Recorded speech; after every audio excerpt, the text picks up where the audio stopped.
Assalamualaikum warahmatullahi wabarakatuh. Bismillahirrahmanirrahim.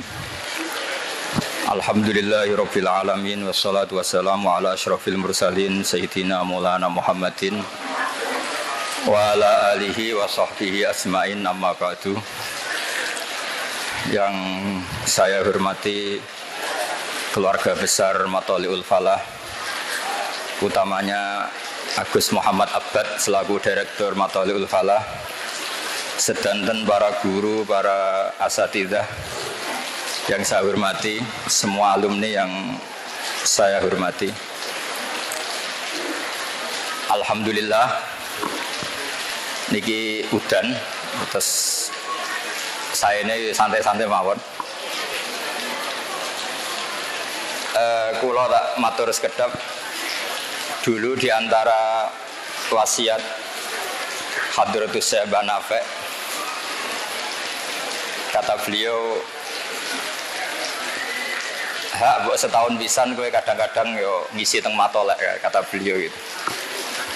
Karena beliau juga yang sering cerita ke saya, kowe ku jek dulurku, kata gitu. Karena memang saya ini cucu kandung dari buyut saya, namanya Hafsah. Hafsah itu orang Gamaran Kudus. Hafsah itu punya abah namanya Maksum. Maksum itu bin Soleh. Soleh itu bin Asnawi Sepuh. Garwane Mbak Asnawi Sepuh niku dipanggil Raden Ayu. Niku putrinipun Mbah Jiroh, dugi Mbah Godek, dugi Mbah Mutamakin. Terus pulau niku senajan to lewat jalur putri niku nggih dzuriyah mriki, tapi muter yen teng Kudus. Terus Mbah Hafsah gak ada putri namanya Sofiyah niku buyut kula. Gak ada adik Badiah niku ibu-ibu Mbah Sahal. Terus gak ada adik-adik malih Mbah Mukhid niku sing wonten wau kula kepanggih Mbah Nis. Lebih dari semua itu adalah yang penting kula teng mriki badhe matur karena ini acara kholma saya.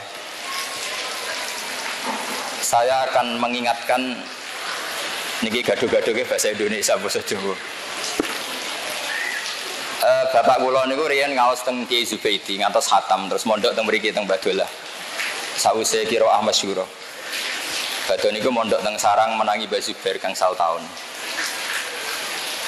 Dari cerita tentang hajan yang paling saya kenang itu setunggal. Beliau pernah didhawuhi Badolah, bapak saya namanya Nur Salim. Nur dhisik iku ana wali salat itu nganti 1000 rakaat. Jadi ini kesempatan jenengan nak daftar dadi wali ini kudu nate salat 1000 rakaat. Mengke sing ACC kula, KPU-ne kula. Nanti registrasine teng Gus Abbad, Gus Muhammad Abbad.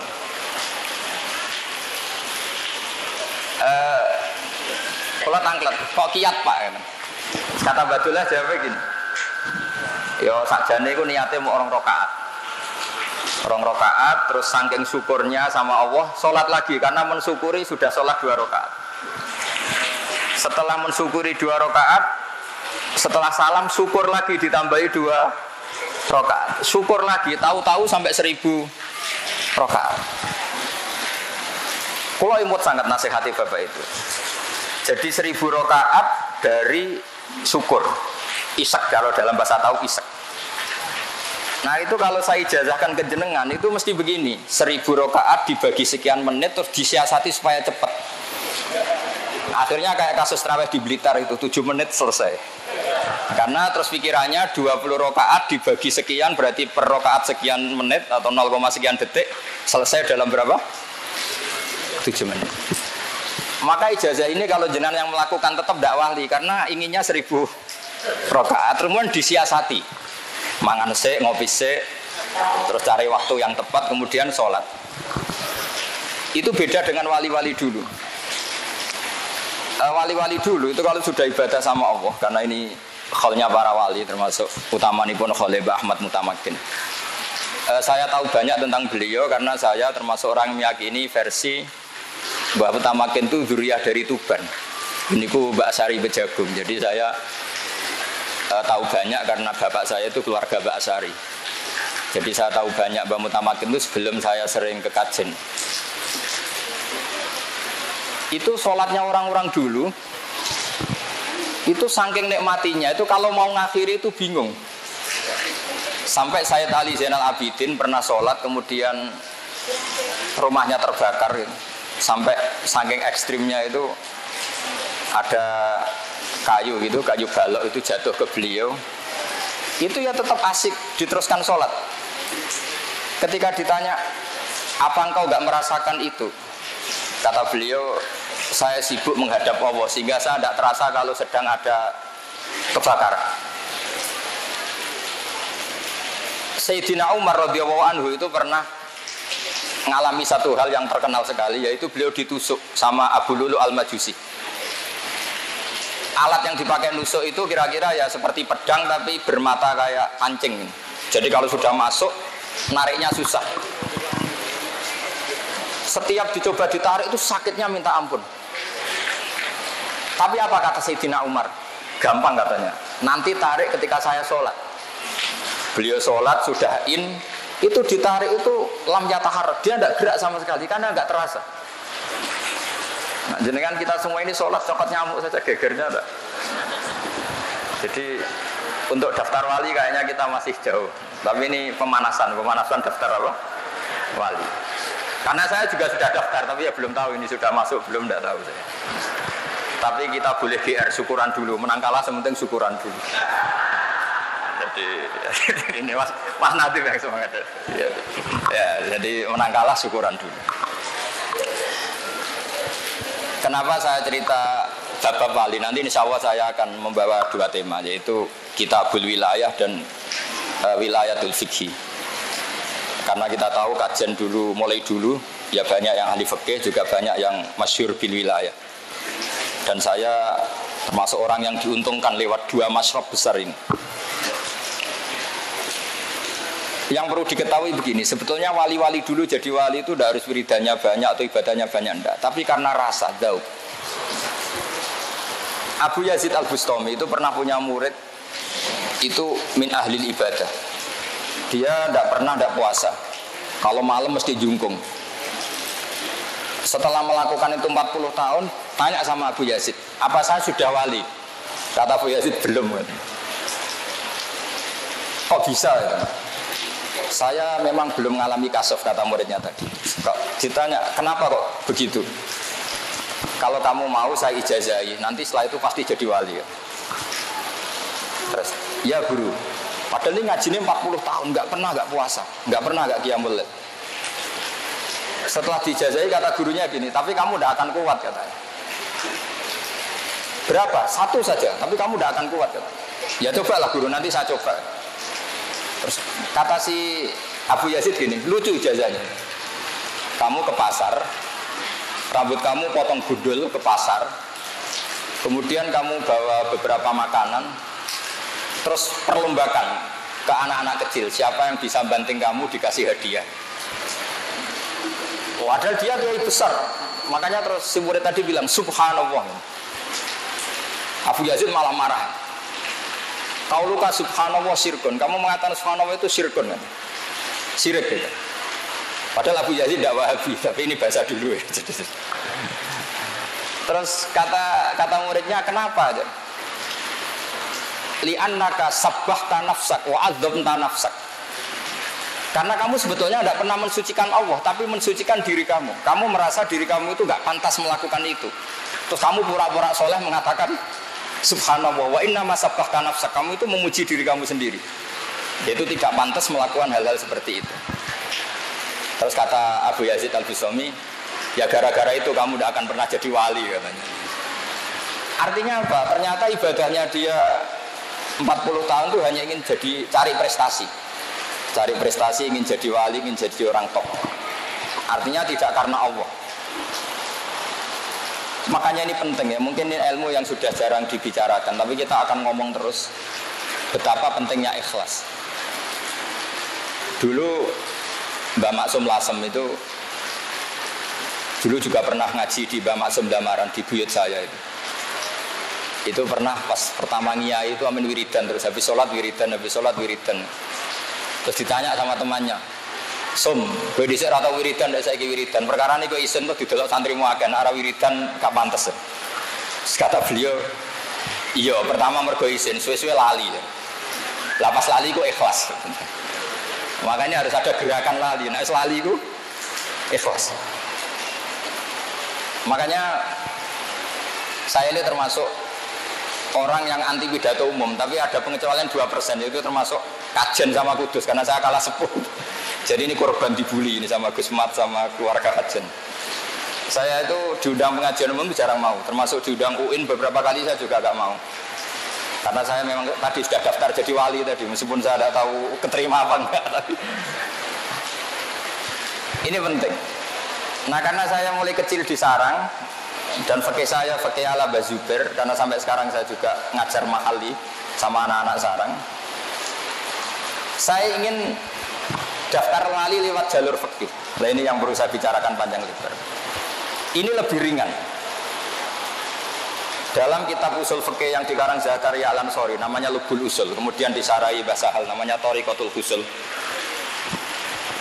Itu beliau mengutip Zakaria Al-Ansori, kemudian dibenarkan semua syurah, semua penyarahnya. Jadi wali itu gampang kata beliau. Yaitu ketika hukum fikih itu kan ada 5 kira-kira gitu ya, halal, haram, wajib, sunat, makruh. Makruh itu ikutkan mubah saja. Kata saya Zakaria Al-Ansori, beliau cerita begini, sebetulnya mubah itu tidak ada. Mubah itu tidak ada, karena yang dikatakan mubah itu boleh iya, boleh tidak. Jadi dilakukan ya gak dapat pahala, ditinggalkan juga gak mendapat apa? Dosa. Teori itu dikritik oleh beberapa ulama, alasannya ithma min mubahin illa wa yatahaqqaqu bihi tarku haramin ma. Fa'il jamu minasukun tarkul qatli wa minasukut tarkul hibah. Karena tidak ada sesuatu yang mubah kecuali saat itu pasti ada haram yang ditinggalkan. Orang tidur artinya dia tidak zina, tidak maling, tidak korupsi. Orang jagongan, misalnya saya guyon sama Mas Nadif, lumayan daripada dugem di kafe, mendingan jagongan sama Mas Nadif. Meskipun tadi ngomongnya saru-saru kata beliau tadi, katanya tapi saru cara kiai tapi gak saru cara orang awam. Sehingga kiai-kiai itu setahu saya tuh ya sering jagongan. Mbah Mun sekenal saya ya jagongan terus. Saya dulu ya iskal. Mbah Mun kalau ketemu Mbah Sal ya guyon, gejol-gejolokan. Ini nggak bisa dikatakan omongan yang tidak penting itu enggak. Karena dari keasikan itu ada sekian haram yang ditinggalkan. Jadi tidak ada sesuatu mubah dilakukan kecuali saat itu pasti meninggalkan keharaman. Terus diteruskan oleh beliau, watarkul haram wajibun, padahal meninggalkan haram itu wajib. Sehingga melakukan mubah juga wajib. Jadi sebetulnya para kiai, para santri yang sewengi turu rata tahajud, anggap saja melakukan kewajiban. Karena ya gak ngerasani orang, gak zina, gak maling, gak gosip, gak bully, gak weanan maksudnya. Sehingga saya ingin daftar wali yang jalur itu saja. Ya senak waya turu ya turu, nak waya karena niati ninggal barang apa? Haram. Tapi teori itu juga dikritik oleh sarah-sarahnya, sarkun ala sarkin kalian. Masalahnya juga sering melakukan mubah pas itu meninggalkan wajib. Jadi misalnya Mas Nadif rapat ansor di Jakarta, pas istrinya mau melahirkan itu kan melakukan barang mubah meninggalkan apa? Wajib. Wae bojo blonjo sing lanang jagongan mbek kanca alumni. Itu berarti melakukan mubah meninggalkan wajib. Tapi apapun itu yang menjadi masalah adalah mubah itu bisa berkategori wajib dan bisa berkategori apa? Haram.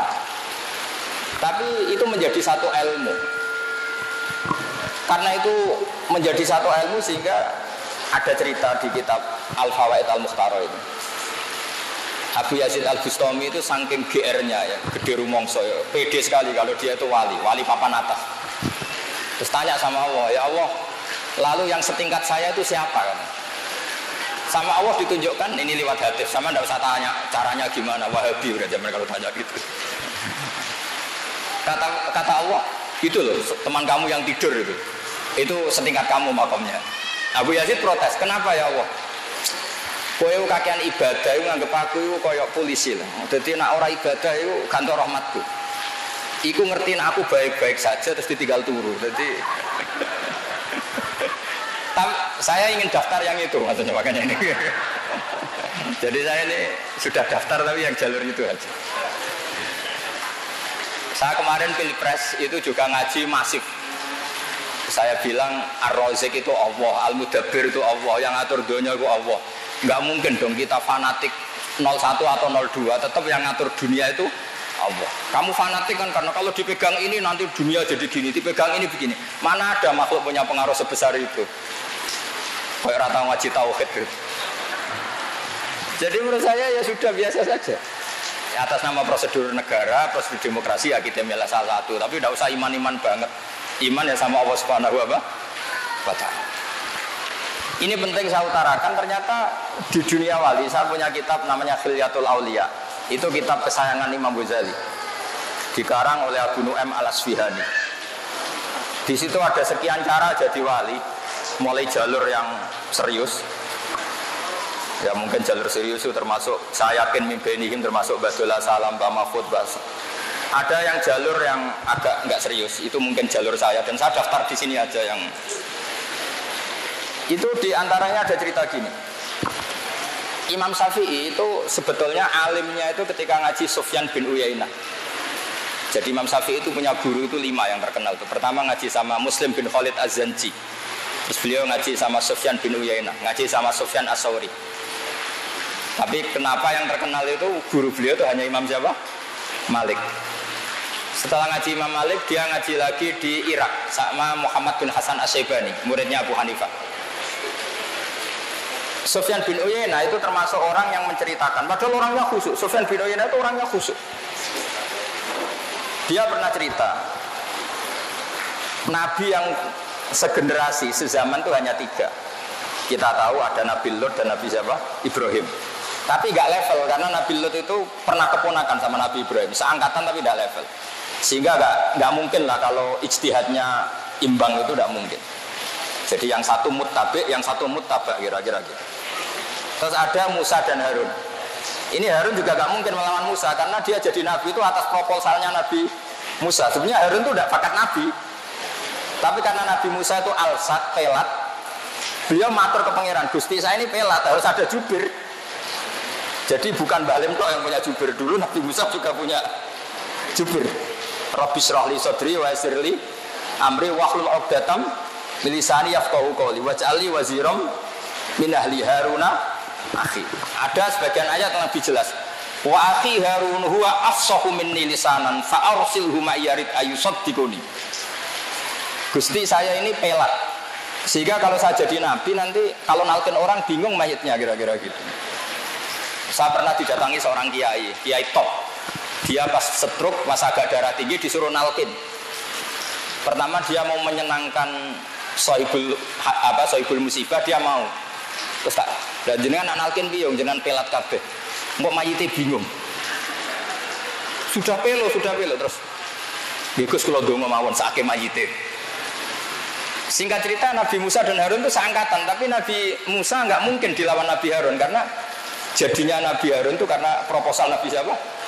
Musa. Ya kira-kira kalau Mas Nadif jadi menteri proposalnya Ma'ruf Amin kira-kira gitu. Enggak mau dia. Mau jadi wali aja. Ya jadi nanti tak daftarkan gitu. Tapi yang lewat tadi amatir saja yang amatir. Siap yang amatir aja. Dulu itu lawan debat saya. Dulu kalau musyawarah fikih, kajian wakilnya dia, wakilnya sarang saya. Karena saya hormat Mbak Sahal, dia kalau ngomong sekenanya tidak saya bantah. Makanya saya dendam sekarang ini ngomong saya pegang mic. Dulu gaya dia. Karena Mbak Dola terkenal wali, dia mantunya Mbak Nafek terus terkenal kalau mau jadi mantunya Mbak Nafek. Jadi saya keteror ini jadi menantu Mbah saya. Jadi terus ya sudah diam, dia ngomong sekenanya ya sudah seperti. Nah sekarang itu saatnya balas dendam. Terus kemudian ada nabi yang seangkatan yang memang kualitasnya sama, kedekatannya sama Allah sama, mazaya wal fadil, al mazaya wal fadilnya juga sama, yaitu Isa dan Yahya.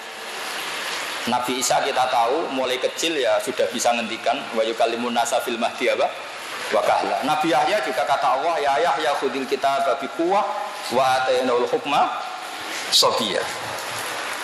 Tapi apa yang terjadi? Karena seangkatan, selevel, sama-sama masih muda.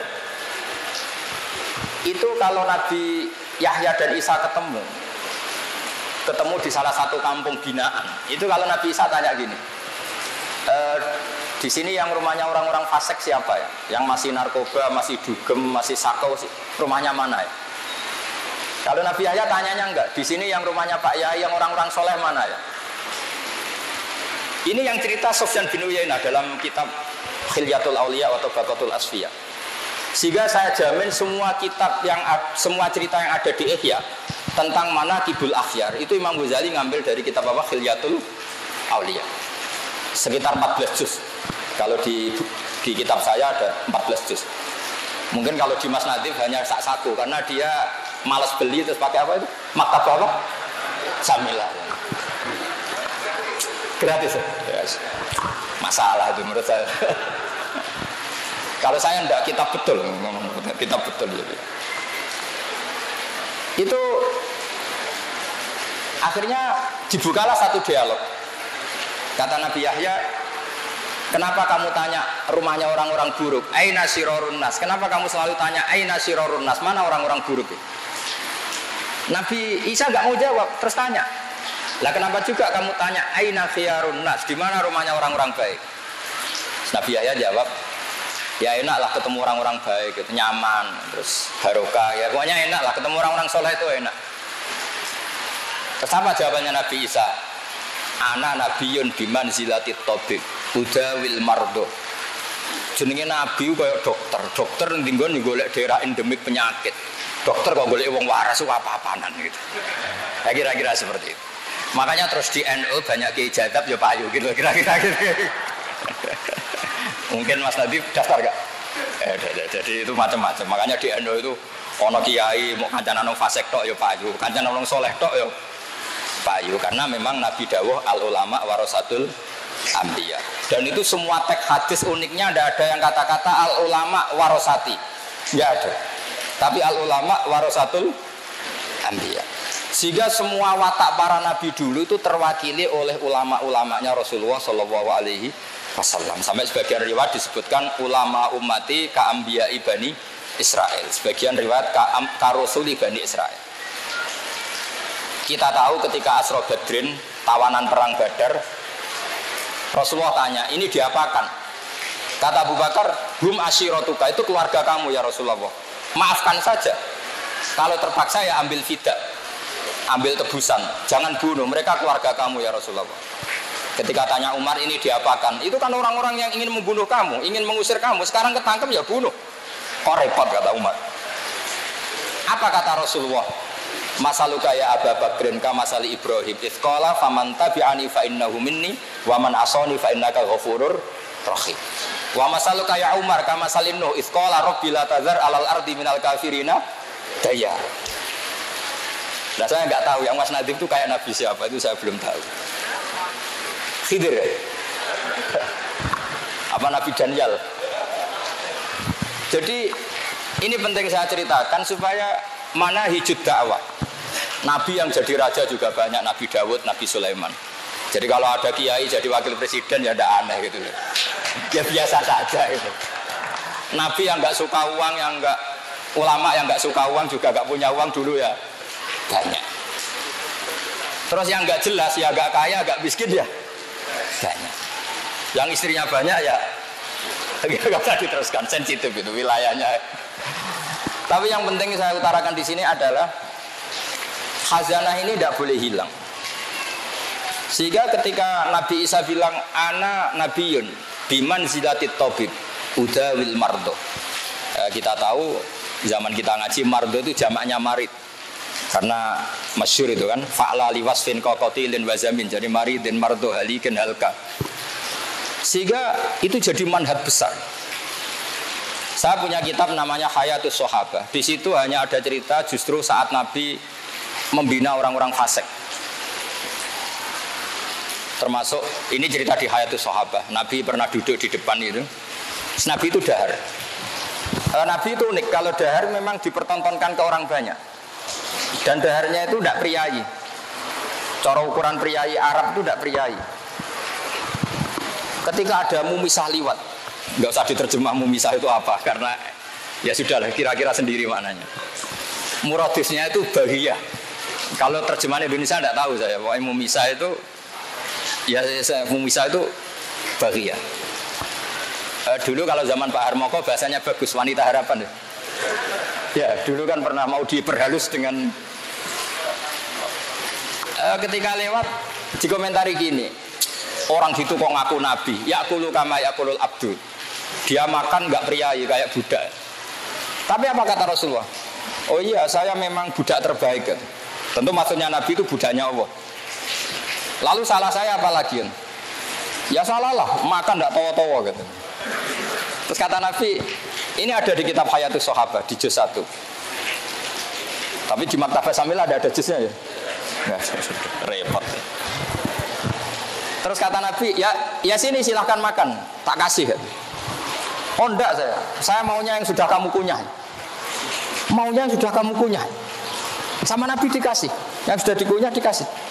Ya sudah ini makanan. Itu barokahnya riku Rasulillah. Di kitab itu disebut falam tarfus ba'dahu abadan. Setelah peristiwa ini, dia tidak lagi melakukan rofas. Ya rofas gak usah diterjemah lagi. Padanannya itu kata bahasa Arab az-zina. Falam tarfus ba'dahu abadan atau ba'daha abadan. Ba'daha hadil waqi'ah abadan. Jadi di situ di Hayatus Sahabah itu banyak cerita Nabi membina orang-orang fasik. Termasuk ada seorang pemuda yang hipersek. Ya Rasulullah, saya ini orang Arab, saya ini hiper. Saya mau masuk Islam syaratnya diberi izin zina. Karena itu gak mungkin, terus geger sahabat. Ketika Nabi dengar ada geger-geger, tanya itu ada apa? Itu ada pemuda mau masuk Islam tapi yastazinu fi zina. Dia harus dibolehkan zina. Makanya kita cegah untuk ketemu jenengan ya Rasulullah. Tapi kata Nabi, udnuh, pakai hak sakta, udnuh. Sudah gak apa-apa, suruh sini kan. Apa yang dilakukan Nabi itu luar biasa. Nabi pertama tanya gini, kamu pemuda yang yastazinu fi zina? Iya ya Rasulullah. Nabi itu bisa mencuci otak sampai seperti ini. Atau hibbuhu li ummik. Kowe seneng nak mbokmu didemeni wong-wong. Oh tak baca Gusti nek ana sing demeni mbok kula. Karena kelebihannya preman itu kan biasanya itu harga dirinya tinggi. Kowe seneng nak anakmu dadi demenane wong. Wah ya ndak seneng ya Rasulullah. Atau hibbuhu li ummik, atau hibbuhu li bintik, atau hibbuhu li ammatik, atau hibbuhu li kholatik. Sama Nabi dibully. Kamu bisa bayangkan ibu kamu di sini orang? Ya tidak bisa ya Rasulullah. Anak kamu, putri kamu tidak bisa. Bule kamu, bude kamu tidak bisa ya Rasulullah. Sampai dikejar gitu sama Rasulullah, ditatar begitu. Terus bilang gini, ya Rasulullah, tidak ada sesuatu yang saya benci kayak zina. Benar-benar biadab memang sih. Itu hebatnya Rasulullah. Jadi kalau didik itu ringan. Dulu ketika Nabi pertama datang di Medina, itu orang Madinah itu abkhasun nasi kailan. Orang yang paling nggak jujur ketika jual beli. Tapi ketika Nabi datang, kemudian Nabi bikin satu logika fikih yang luar biasa. Yaitu dulu orang Madinah diantaranya itu kalau mau menjual kurma ya, kalau di Indonesia mungkin bajangan itu pelem. Masih pentil sudah dijual, misalnya 2 juta. Padahal pentil tadi kan belum ada nilainya. Sehingga di fikih nggak boleh jual qobla budui solahi ya, sebelum kelihatan jadi apa? Bajangan ya. Terus ketika Nabi, loh, kok sudah kamu jual apa? Kata Nabi. Ya jual pelem ya Rasulullah 2 juta. Lah yang di pohon itu apa? Ya pentil. Masa pentil 2 juta? Tapi nanti kan jadi pelem ya Rasulullah. Nanti kan jadi mangga ya Rasulullah. Terus Nabi membuat satu makalah yang luar biasa. Kata Nabi, Aro'aita in mana Allahu as-samra fabima yastakhilu ahadukum mala akhi. Umpama nanti ini enggak jadi sampai mangga, enggak jadi sampai pelem. Lalu uang 2 juta itu atas nama apa? Kamu ngambil uang 2 juta itu atas nama apa? Katanya atas nama pelem, kan enggak jadi pelem karena kena angin. Iya ya Rasulullah, ternyata kita zalim. Semenjak itu orang Medina enggak ada yang seperti itu. Makanya di antara syarat seorang jadi nabi itu harus fatonah, punya kemampuan argumentatif. Lah ini yang saya ngaji di mana-mana bilang, biasanya problemnya orang soleh itu kan nggak cerdas. Dulu nabi ya soleh ya cerdas, sehingga nabi itu nggak pernah kalah debat, meskipun sama orang Yahudi. Dulu yang namanya Imam Syafi'i, Imam Ahmad, ulama-ulama dulu itu nggak ada yang pernah kalah debat. Dan menangnya ini bukan menang agul-agulan, memang menjadikan orang itu insaf. Saya punya sekian cerita gini. Imam Syafi'i dulu tuh ya tidak pinter-pinter amat, namanya masih amatir. Itu dulu namanya kaya itu mangkelnya bukan main, karena harta itu halal wa hisab wa haramuha iqab. Sehingga dia pengagum kiai miskin. Seneng jeneng kiai melarat tuh seneng. Marhaban orang yang bebas hisab, bebas hisab. Kalau kita kan melarat asli bukan pilihan. Jadi melarat itu ada yang diinginkan karena takut hisab, ada yang asli. Saya tidak tahu yang kena hisab itu yang asli apa yang enggak tahu saya. Singkat cerita, Sufyan Ats-Tsauri itu kiainya miskin. Sufyan bin Uyainah juga ketika ngaji di Imam Malik itu babutnya itu kalau diinjak itu mata kakinya tidak kelihatan saking empuknya babutnya Imam. Nah, terus kalau ngaji dia di kursi tinggi, gaya lah pokoknya Imam Malik. Itu Imam Syafi'i mulai mikir, iki wong alim kok donyane akeh. Terus murid dulu itu lucu. Jadi kalau habis ngaji bilang gini, Pak Guru, sudah cukup ini, kamu sudah alim. Masih ada yang alim kayak jenengan? Oh, no, tapi mati jari Imam Malik. Siapa? Abu Hanifah. Lalu saya gimana? Kamu temui muridnya yang alimnya setingkat Abu Hanifah, namanya Muhammad bin Hasan Asy-Syaibani. Lalu saya berangkat kapan? Besok kata Imam Malik. Diajak digandeng ke mana itu makamnya Nabi itu yang dekat makam sahabat itu ke Baqi. Dulu Baqi itu pasar rental dulu ya, ada rental tapi rental onta. Imam Malik umumkan, mana kafilah yang mau ke Irak? Mau saya sewa? Saya Imam Malik. Itu dikasih uang sama Imam Malik, dikasih uang, dikasih bekal. Terus saya kata Imam Syafi'i, hamalani sulrotan fi hadananir. Pernah saya hitung sekitar hampir 50 juta lebih. Karena 1 dinar itu kan 4 gram ya. 1 dinar 4,25 gram. Itu artinya kalau 10 dinar saja sama dengan 40 apa? Gram. Padahal di Songono itu sekitar 50 gram, 50 dinar. Oh, banyak lah pokoknya. Imam Syafi'i mulai mikir, kiai melarat tak idola ora tau nyangoni, kiai sugar apa dia cocok sama nyangoni. Itu mulai rubah deh. Tapi yang ngaji di sini tidak usah begitu. Singkat cerita terus dia datanglah ke Irak, ke Muhammad bin Hasan Asy-Syaibani. Lebih ngeri lagi, di ruang tamunya Muhammad bin Hasan Asy-Syaibani itu ada mas lantaan. Jadi kalau ngitung uang itu di ruang tamu Muhammad bin Hasan Asy-Syaibani. Itu bisa dipraktekkan kiai sekarang. Kalau ngitung uang itu kesunatannya memang di ruang tamu, supaya santri gak kepikiran nyalami template, karena kiainya uangnya sudah banyak. Itu dari mas lantaan terus ditutupi dipindah ke sunduk, ke satu peti yang lain gitu. Imam Syafi'i mulai ngeper, waduh, saya melihat kayaknya Imam Malik sudah aneh, ini lebih aneh lagi ya. Terus kata Muhammad bin Hasan Asy-Syaibani, karena dia ahli usul fikih, pakar usul fikih, dan nanti ini menjadi awal cerita kenapa Imam Syafi'i jadi ahli apa? Usul fikih. Makanya beliau menanti ngendikan annasu fil fikhi iyalun ala Abi Hanifah. Semua orang yang ngaji kitab saya berarti utang jasa sama Abu Hanifah, karena dia pertama ngaji usul fikih itu gara-gara mazhabnya Muhammad bin Hasan apa? Asy-Syaibani, sahibu Abi Hanifah. Imam Malik itu anti usul fikih karena dia ahli hadis. Ya, ini provokator ini. Berarti Wahabi itu Maliki. Oh, ya, itu terserah dengan iman apa enggak. Yang jelas gak wajib iman. Setelah Imam Syafi'i takjub, kata Muhammad bin Hasan Asy-Syaibani, karena beliau senior ya tenang saja. Kenapa ya Fata? Manggilnya masih, kenapa ya Fata? Ya heran saja, kiai kok kaya. Orang alim kok kaya. Kamu heran? Iya. Ya sudah, tak kasihkan orang fasik. Ganti gue demenan, gue tombok. Ampun, nak digo fasik, digo zino, digo tombok. Ya ana tak kena wong sing ra jelas-jelas, digo alat ra jelas. Ampun, kiai mawon sing gadah. Terus mulai mikir, iya ya nak donya dikuasai wong fasik ku ya repot. Mun wong alim sugih mboten napa-napa pun mboten napa. Itu mulai itu rubah. Terus setelah dia rubah, digojok sama Muhammad bin Hasan Asy-Syaibani. Khairul mali ma yusarru bihi siddiq wa yukmadu bihil adu. Api-api donya iku kanca seneng mergo iso nyangoni, musuh ra seneng.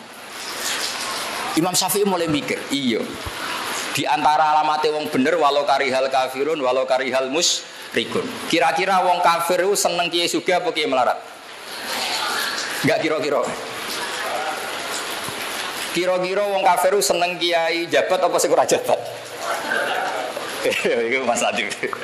Kira-kira wong kafir itu seneng kiai sing dipengaruh apa sing ora dipengaruh? Semenjak itu Imam Syafi'i mikir iya. Nak wong Islam duwe syauka, wong kafir gak seneng. Nak wong Islam dipengaruh, wong kafir gak seneng. Kulo niku asline ra seneng terkenal, mboten seneng blas. Tapi kulo niku kadang-kadang yo mikir, misalnya kiai alim gak duwe fan, gak duwe muhibin. Sing di muhibin mbok penyanyi dangdut, terus piye nek donya. Jadi akhirnya Imam Syafi'i mulai keterusan. Saking keterusannya Imam Syafi'i duwe fatwa ngeten, ada orang kuat beli Alphard kok beli carry tua haram ya begitu. Iya, orang kuat bikin rumah tingkat kok melek haram. Terus keterusan. Masyhur madzhab Syafi'i al-Islam ya'lu wala julale sampai kafir dhimmi kok naik kuda. Orang Islam enggak boleh naik khimar, harus di atasnya kafir dhimmi. Itu korban didikan Muhammad bin Hasan siapa? As-Syaibadi. Sehingga Imam Syafi'i itu terus mulai ngarang usul. Ngarang kitab usul. Saya punya kitab pertama yang dikarang Imam Syafi'i namanya Ar-Risalah. Saya punya kitab Al-Um. Semenjak itu Imam Syafi'i itu jadi Al-Usuli. Kemudian keahlian beliau diwarisi Imam Ghazali. Setelah itu jauh, beliau ngarang Al-Mustashwa. Terus di Raza Karel Ansori dikaranglah kitab Lubul Usul. Itu diantara yang disarai bahasa ahli Thoriqatul Usul itu. Disarai Mbah Mahfud Nailul Ma'mul tadi. Terus era macam-macam. Sampai sekarang kalau di Mesir siapa? Wahbah yang ahli siapa? Khalaf siapa? Yang ahli usul fikih Wahbah Zuhairi siapa itu? Wahab Khalaf siapa? Iya. Zahra Abu Zahra dan sebagainya. Nah, makanya di Matola ini luar biasa menurut saya. Didikan wali ya jalan, karena wali itu penting. Karena kalau tidak ada wali terlalu usuli, orang liberal itu ya korban apa? Usuli. Tapi orang tidak bisa usul fikih udah digobloknya ora karu-karuan. Sehingga ada cerita santri sering naboi bojone. Naboi itu memukul pakai tangan, itu bahasa Jawa apa? Naboi. Secara definisi naboi itu mukul pakai tangan. Istrinya lapor sama Pak Yai, alumni jenengan itu keras sama saya, sering naboi saya. Terus dipanggil, hei alumni, kamu jangan pernah naboi istri kamu. Selang sekian bulan istrinya lapor, sekarang nyadui Pak Kiai. Karena santrinya nggak ngerti usul fikih, yang diharamkan guru saya kan naboi, kalau nyadui kan enggak. Nah, ini korban nas, oh. Itu Wahabi nanti korban apa? Tekstual itu, tekstual. Tanpa ada ilmu usul fikih itu tidak bisa. Makanya harus dirunut. Naboi, illatul hukmi itu apa? Idza. Oh, nak idza berarti yuqasu alaihi nyadui, ngidoni. Termasuk yuqasu alaihi gak ngrumat. Itu ya lara tenan, wong melarat itu ya lara tenan. Nah, sehingga apa yang terjadi begini? Ini senam usul fikih. Sebagai bentuk penghormatan saya sama Mbah Sahal. Ini ada seorang Arabi datang ke Rasulullah, ya Rasulullah ahlaktu. Qala wa ma ahlakaka qal waqatu imraati fi nahari Ramadan. Kata Nabi, ya sudah atik rokobatan, wah saya tidak mampu. Sum syahraini mutatabian, saya tidak mampu. Ya atim sitina miskinan macam-macam. Ya Rasulullah saya ini kecelakaan. Kecelakaan apa? Saya bergaul intim sama istri saya fi nahari Ramadan. Terus kata Nabi, ya sudah kamu harus bayar kafaroh, yaitu merdekakan budak atau puasa 2 bulan berturut-turut. Terus kata pemuda tadi, ya Rasulullah puasa 2 bulan, kemarin baru 5 hari aja kecelakaan gitu, kepala disuruh puasa berapa? 2 bulan. Nah ini problem usul fikihnya begini. Ada ulama yang mengatakan hukuman seperti itu hanya diberikan pada orang yang menjima istrinya fi nahari Ramadan. Itu juga satu pendapat yang bisa salah bisa benar karena masalah ijtihadiyah. Tapi banyak ulama, uniknya yang pendapat ini Imam Malik, orang yang anti usul fikih. Kata Imam Malik, misalnya jam 9 ya, kalau saya atau Mas Nadir terus mangan mie. Kenapa mangan mie? Kepengen naik. Itu cara Imam Malik hukumannya sama dengan jima istrinya fina hari Ramadan, karena sama-sama hadku hurmati Ramadan min ghairi udhrin syar'iyyin. Karena sama-sama melecehkan Ramadan tanpa udzur syar'i. Sehingga lo jima itu tidak zina, lo perlu dicatat. Jima istrinya itu zina apa enggak? Enggak kan? Berarti statusnya apa? Mubah kan? Kalau ngumpuli istri statusnya mubah kena hukuman, berarti makan mie atau makan sate juga kena hukuman. Nah, ini kangkang itu kadang-kadang itu terus saya naik dewe muka mentang-mentang nyaure mau apa? Sedino. Itu salah besar, itu bahaya itu. Cara madzhab Maliki. Alhamdulillah kita madzhab Syafi'i. Jadi uniknya ulama itu gitu. Imam Malik nganggo wali ini wis ora pantes Ramadan kok mangan tanpa udzur. Imam Syafi'i sing ahli usul fikih gak ngaku usul fikih. Kata beliau, hukuman itu la yuqasu alaih. Jadi gak boleh dikiaskan kalau hukumannya tentang jima fi nahari Ramadan ya jima saja, yang lainnya enggak. Tapi cara sampean jadi malaikat sing jaga ketertiban puasa. Kira-kira dukung Imam Malik apa Imam Syafi'i? Mangkel gak misalnya ada orang jam 9 terus nyate di pati sewante tamu itu. Dukung siapa? Malik. Jadi wali itu ya aneh, padahal dia anti usul fikih. Imam Malik itu anti usul fikih. Tapi dia pakai sentimen walinya. Pakai sentimen walinya, pakai hira walinya. Ora pantes. Wong tanpa udzur kok. Makanya ini jadi masalah fikih yang sampai sekarang. Jadi makanya khazanah seperti ini di matolek gak boleh hilang. Semua muqarrar di matolek di MGS itu sama. Usul fikih ya diajarkan, fikih mateng ya diajarkan, tarikh ya diajarkan. Karena ini penting karena secara logika-logika yang dibangun para nabi itu kata Rasulullah al ulama warasatul anbiya. Saya ngaji di mana-mana sering cerita. Sayyid Abdul Al-Haddad itu kalau ada orang sowan ditanya, kamu ngaji siapa? Misalnya ngaji sama Mas Nadif. Pernah nangis gak kalau pas ngajar? Nggak pernah katanya. Buyundok. Itu kata lereni ngaji sama kiai seperti itu. Hatinya atos reso nangis itu. Kata Sayyid Abdul siapa? Al-Haddad. Tapi kalau Abdul Hasan Asadili kebalikannya. Kalau tanya, kowe ngaji mbek sapa? Sama kiai ini. Kalau ngaji pernah guyu enggak? Enggak pernah, nangis terus. Lereni ngaji sama kiai seperti itu. Wong ora iso syukur. Itu masyhur. Nah, saya ya agak sadili dalam seperti itu. Karena itu adalah cerminan perdebatan Yahya dan Isa. Yahya itu orangnya happy. Isa itu panik. Digojlok. Mali aroka abisan ka annaka taqnatu min rahmatillah. Wong kok amen merengut wae, koyo wong putus asa saka rahmate Allah. Nabi Isa balik gojlok. Mali aroka aminan ka annaka ta'manu min makrillah katanya. Jadi dua gojlokan besar ini tercermin di perilaku para kiai. Kita punya khazanah kiai kayak Mbak Arwani, kayak Mbak Dolah, kayak Mbak Sahal. Asal alim deh syaratnya ya. Gak apa-apa nanti diteruskan kita punya khazanah Gus Nadim, gak apa-apa diteruskan asal sampean ikhlas. Kalau udah ikhlas ya gak apa-apa, ini kan demokrasi. Karena memang seperti itu.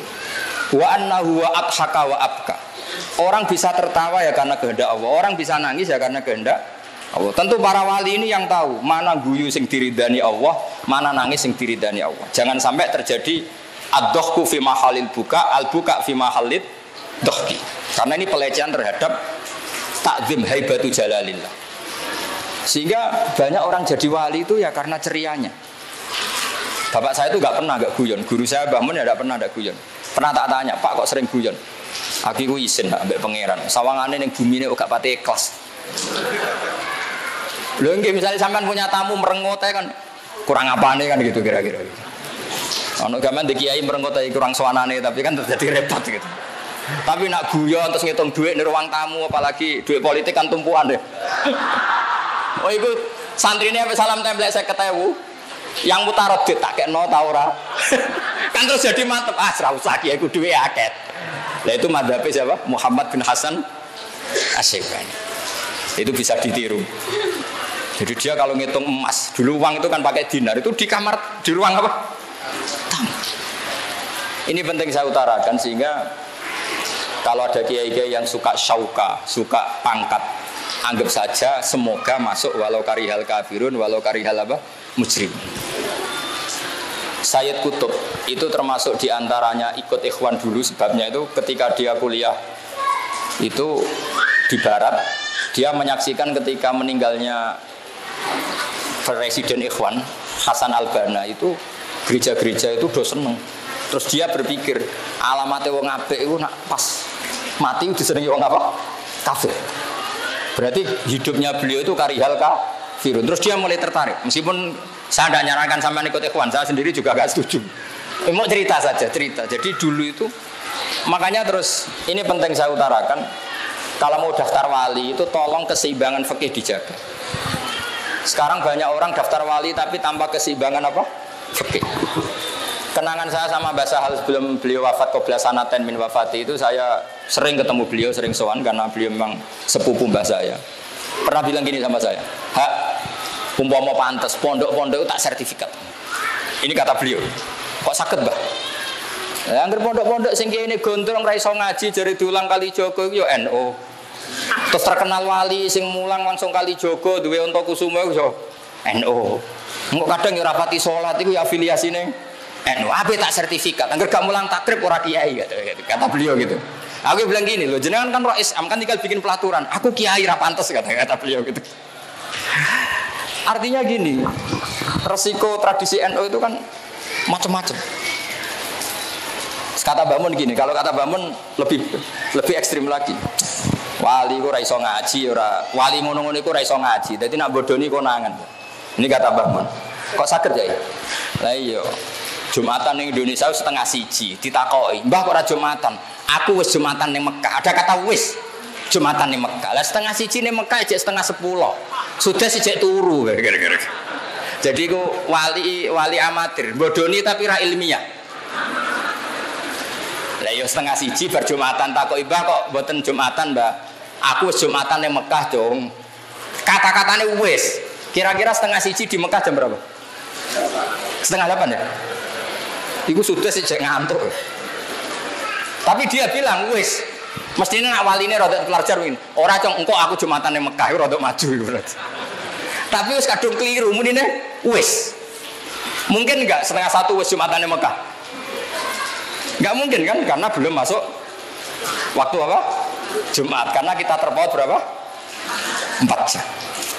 Makanya ini penting saya utarakan sehingga tradisi hajian karena dulu ya mas saya kajian banyak yang ngaji di sarang, juga beberapa mas saya sarang ngaji di kajian karena mulai dulu adat kiai itu silang-silang.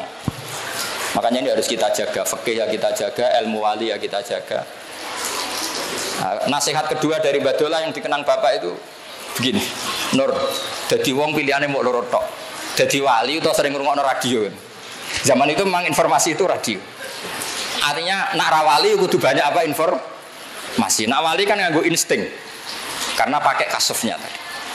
Makanya figur Imam Malik dan Imam Syafi'i ini jadi figur yang unik. Imam Syafi'i itu usuli, tapi kadang lebih usuli Imam Malik. Kayak tadi masalah hadku hormati Ramadan. Sampai nggak bisa bilang gini, wajar Gus dihukum seperti itu karena jima itu seru, maka hukumannya berat. Loh ini jima istrinya statusnya kan mubah. Mubah apa enggak? Mubah, bahkan bisa saja sunat, bisa saja wajib kalau kamu takut zina. Kalau mubah kena hukuman berarti makan fina hari Ramadan yang min ghairi udhrin syar'iyyin juga harus kena hukuman. Jadi memang madzhab itu unik. Sehingga kita harus bangga dengan madzhabul arba'ah. Dulu saya pernah ditanya, Gus kalau orang-orang kampung pakai batu bata, materinya dari najis gimana? Ya gak apa-apa kata saya. Itu di MUIN dikritik sampai gak boleh dipakai karena ma'jun bisirjin, kena teletong. Tapi cara Abu Hanifah madzhabnya lucu. Abu Hanifah itu alatut tohara itu 3, alma wa turab wan nar. Alma wa turab wan nar. Tapi jangan wudu pakai api, nanti blidas kabeh. Alasannya Abu Hanifah, fa inna wa ta'ala tahharul mu'minin al-usad. Orang-orang mukmin yang dosa-dosa itu disucikan oleh Allah lewat neraka. Berarti neraka itu al-mutahhirah, an-nar itu. Sehingga botol yang dari sirjin karena sudah dibakar hukumnya suci. Tapi jangan teruskan tadi ya, misalnya junub nggak dapat mak, dapat turab. Ya nggak usah diteruskan begitu. Ya untuk menghukumi sirjin saja Pak. Labinah atau batu bata yang tercipta makjun apa? Bisirjin, bagat litong tadi. Jadi Madzhabul arba ini khazanah. Lagi-lagi setelah diteliti itu juga mirip-mirip apa yang dialami para nabi dulu. Makanya ulama warasatul anbiya. Jadi nabi-nabi dulu itu terwakili oleh akhwalnya para ulamanya Rasulullah Shallallahu Alaihi Wasallam. Bahkan termasuk min karomatil Ghazali adalah cerita ini ada di kitab Ithaf. Ada ulama besar itu mimpi Rasulullah ketemu Nabi Musa, ya hanya dengan Nabi Musa. Terus Rasulullah ngomong gini, ulama umati ka'ambiya Bani Israel. Ulama umatku itu levelnya kayak nabi-nabi Bani Israel. Tentu Nabi Musa agak terima, masa iya? Yang bener aja ulama kok disamakan apa? Ambiya. Saya tidak tahu ulama yang mu'i apa yang itu tidak tahu. Pokoknya ulama apa? Ulama. Ulama yang bisa baca Wahab, Mu'in. Kata Mbah Mun itu kiai itu ada dua. Ada kiai ya kiai tenan, jabat tidak jabat di NU ya tetap kiai. Ada jabat karena dikiaikan karena jabat. Singkat cerita terus yang benar, iya kata Rasulullah. Dipanggillah Imam Ghazali. Kalau kamu nggak percaya tak beri contoh satu. Ini Manaqibul Ghazali. Dipanggil Imam Ghazali. Ini Nabi Musa kenalan. Kamu siapa namanya? Imam Ghazali ya aneh jamnya. Ana Muhammad bin Muhammad bin Muhammad Al-Ghazali Atusi Asyafi. Namanya beliau kan Muhammadnya tiga. Ana Muhammad bin Muhammad bin Muhammad Al-Ghazali Atusi Asyafi. Saya Muhammad bin Muhammad bin Muhammad Al-Ghazali Asyafi Atusi. Terus kata Musa kecangkeman ya. Ditakoki jenenge panjang kan. Tapi kata Imam Ghazali, ya mendingan saya lah ditakoki jenengan makhluk jamnya saya panjang. Lebih parah lagi jenengan. Kenapa? Sing takok pangeran kok jawabe kepanjangan. Apa itu? Wa matil ka biyaminika ya Musa. Sing mbok gawa tangan-tangan niku apa? Qala ya aso ya atawakkau 'alaiha wa husyu biya ala ghanami wa liya fiha ma'rifu ukhra. Niku ora sopan. Wong sing takok ya alam sirra wa akhfa kok jawabe kepanjangan. Terus kata Nabi Musa, "Oke ya Rasulullah, ya yes, ngono lah gitu." Iya, pancen ulama pinter kira-kira gitu. Karena tadi jawab Imam Ghazali, ana Muhammad bin Muhammad Al-Ghazali Atusi Asy-Syafi'i, Mas. Ditakoki jeneng kok jawabnya kepanjangan. Ya lumayan kula timbang jenengan. Kok iso ya? Ketika Allah tanya jenengan, "Wa ma tilka biyaminika?" Ya seharusnya kan jawab tongkat Gusti. Tapi jawabnya kan qala ya asaya atawakkau 'alaiha wa ahusyu biha ala ghanami wa liya fiha ma'aribu ukhra.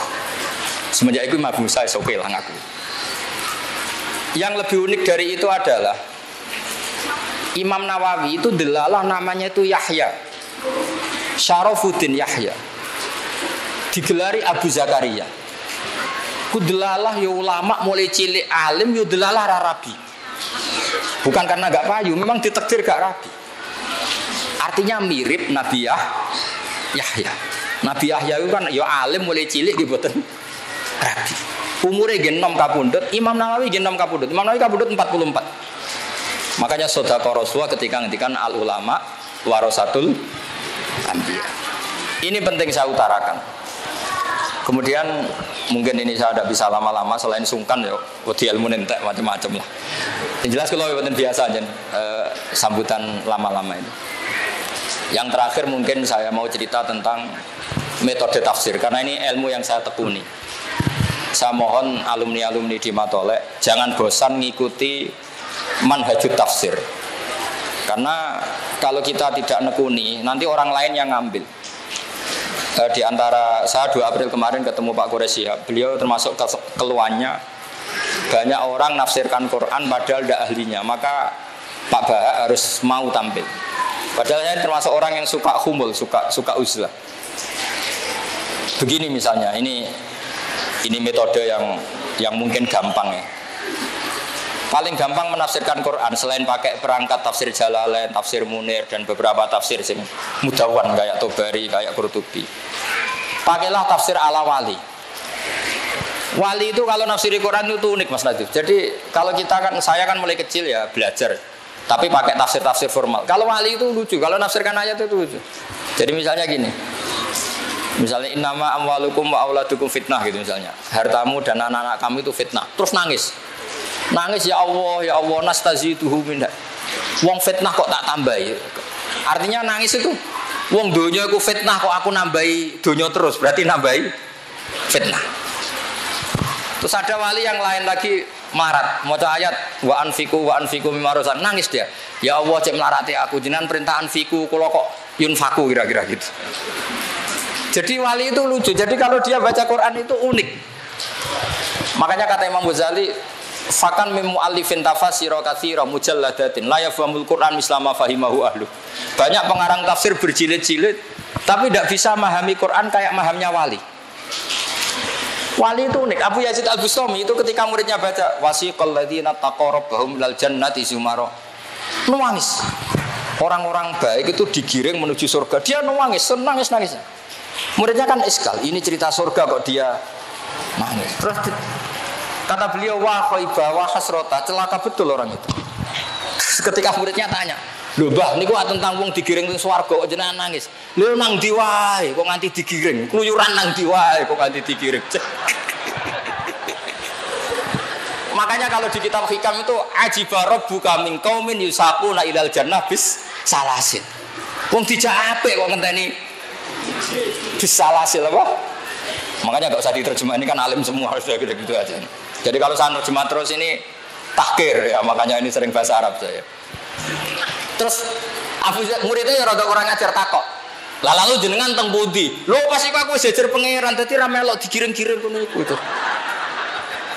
Terus dia baca innal muttaqina fi jannati wa nar fi maq'adi sidqin 'inda malikim muqtadir. Aku masih wis jejer digiring keluyuran ning ndi wae kok nganti. Jadi wali itu lucu. Dia enggak ngerti.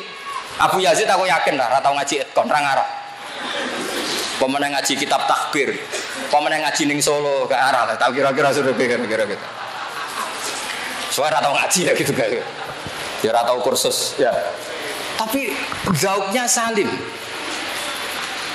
Sehingga kitab hikam itu menafsirkan Quran nganggo jalur wali. Kita tahu hikam itu muridnya Abdul Abbas Al-Mursi, muridnya Abu Yazid apa? Abu Stok. Itu kalau nafsirkan Quran itu unik. Dan kita harus mendengar itu. Misalnya ketika Abdul Hasan Asyadzili itu kalau ada orang habis sholat kok ngeluh, sholatku ditompo ta ora itu marah. Marah besar. Kowe iku ditegir sujud kowe apik. Sujud kok getun, bocah kok eleke ngono, kira-kira gitu. Artinya meskipun sholat kita tidak diterima, kita kan kudira sajidan. Kita ditegir sujud. Itu prestasi yang luar biasa, kita pernah ditegir sujud. Kowe kepengen ditampa ta ora iku kadun nafsi, padumu nak ditampa tembus swarga ngloni widadari kan gitu kira-kira gitu. Jadi gayanya kepengen ditampa tapi orientasinya sebetulnya widadari. Makanya saya tuh nggak pernah ngeluh habis sholat tuh, gue ditampa ora keren bersujud gitu saja. Nah itu madhabi Abdul Hasan siapa? Asyadzili, masyhur itu. Sampai beliau ngendikan masyhur tuh, qalilul amali ma'a syuhudil minnah minallah khairun min kasiril amali ma'a ru'yatit taqsir. Amal sidik lah tapi yakin pemberian Allah luwih apik timbang amal akeh tapi ngerti nak taksir. Tangan-tangannya bener Abdul Hasan Asyadzili coba. Tidak semua orang loh diberi rezeki Allah pernah sujud, pernah poso, pernah sholat meskipun buat ditompo pangeran bora tapi kan keren. Cara ketemu pangeran sebenarnya kene dunia tahu sujud. Nate le Gusti. Tapi rata tompo pun buat tompo lah penting nate sujud mbek jenengan.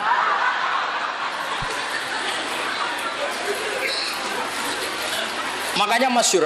Nah itu oleh hikam diulang-ulang. Kafal amilina jazaan an radhiyakalaka ahlan diulang-ulang. Cukup kamu sebagai orang pernah sholat, pernah saum. Yang penting kowe ditakdir nglakoni. Iki ora usah bakas ditampa ta ora. Ditakdir pernah melakukan itu satu hal yang luar biasa. Kok ndak keren gimana? Kita pernah ngaji Wahab, ngaji Jalalain, khatam matolek, keren. Dadi kiai ta ora wis ora penting. Sementing nek ana hadis thalabul ilmi fardhatun pun tamat matolek. Wes golek ilmu fardu ain pun ate ra munggah barang kula. Tadi sakoe aman. Kula mulang nggih ngoten, kula ya ora ro ikhlas ta ora ya ora ro. Sementing nek ana hadis wong wajib mulang. Pun nate Gusti bolak-balik kula mulang. Nah ini yang terakhir saya tutup kenangannya Mbak Nafek. Dulu Mbak Nafek itu mau di sarang disuruh ngajar, sama Mbak Dola disuruh boyong. Mongkon golek ilmu malah kon mulang gitu kata. Tapi uniknya Mbak Dola ketika beliau sudah di dalam, akhirnya Mbak Nafek itu disuruh ngajar. Ketika ya ada kiai lain yang nasihati, kula tapi wedi salah. Jawab kiai tadi, wedi salah koyok nabi wae. Orang Nabi salah biasa. Ini penting. Jadi sebetulnya orang nggak mulang takut salah itu keangkuhan. Berarti dia ingin ila darajatin nubuwah. Mulane kalau mulang tuh putih pede salah Allah orang Nabi wae. Nah itu madzhabnya Abdul Hasan apa? Asyadzili. Jadi ini penting sekali. Jadi ya sudah pokoknya seperti itu ya. Saya mohon maaf. Assalamualaikum warahmatullahi wabarakatuh.